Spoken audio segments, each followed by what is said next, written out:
बिस्मिल्लाहिर्रहमानिर्रहीम। प्यारी बहनों और भाइयों, आप सबको चैनल यसरब के वाली में खुश आमदीद।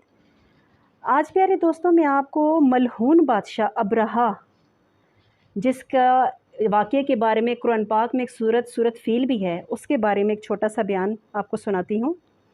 प्यारी बहनों और भाइयों, तारीख़ के हवाले से मालूम होता है कि अबरहा बादशाह हाकिम वलायत यमन का था, यानी कि वो यमन का बादशाह था।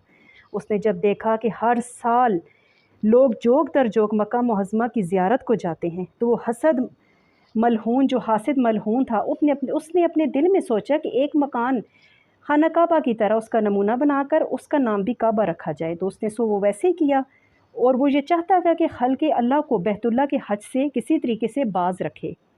अपने बनाए हुए मकान में जो नमूनतन बैतुल्लाह के बनाया था, सबको लाकर उसका हज कराए।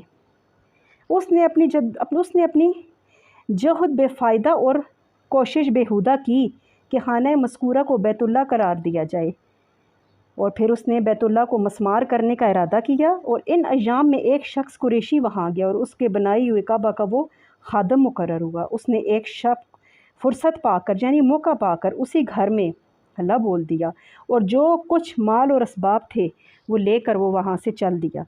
जब सुबह हुई तो अबरहा बादशाह ने इस कुरैशी की ये हरकत देखी, तो वो फ़ौरन तैश में आया और फिर बैतुल्लाह को लश्कर कसील और फ़ील लेकर तोड़ने का इरादा किया, और जल्द अज जल्द बैतुल्लाह की तरफ अपने लश्कर के साथ रवाना हो गया। तो रास्ते में जो कौम भी बैतुल्लाह तोड़ने की मज़ाम होती, उसको कत्ल कर देता।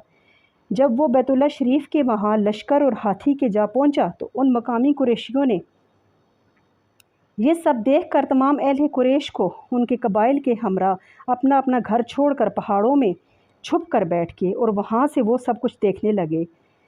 फ़ीलबानों ने चाहा कि अपने हाथियों से कहबा को मस्मार करें, लेकिन खौफ़े लाई से कोई हाथी भी आगे ना बढ़ा। और एक का नाम तो महमूद था, जो कि सवारी बादशाह अबरहा की थी। इस हाथी ने उस सुई को अपनी पीठ पर, यानी पलीद जो मलहून अबरहा था, उसको सवार ना किया। तब उस मरदूद ने दूसरे फ़ील पर सवार होकर काबा की तरफ बढ़ा। उसने चाहा कि काबा को वो किसी तरह से मुनहदम करे।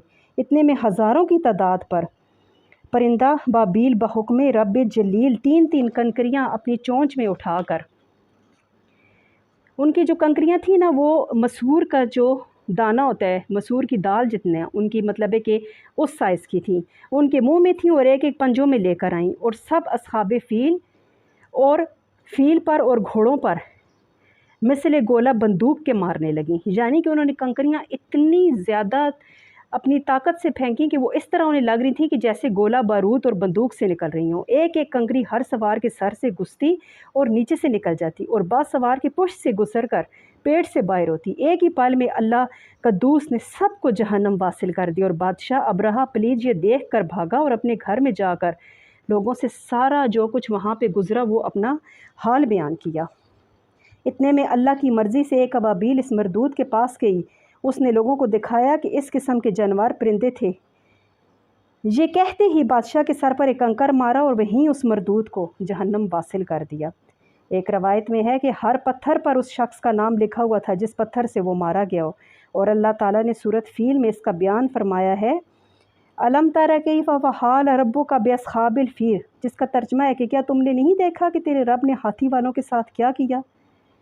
उनके मकरूफ़ रेब को बीच गुमराही के, और उनके भेजे उन पर जानवर परिंदे जमात फेंकते थे कंकर पत्थर मुँह से, बस उनको भूसे की मानत कर दिया। जज़ाकल्लाह।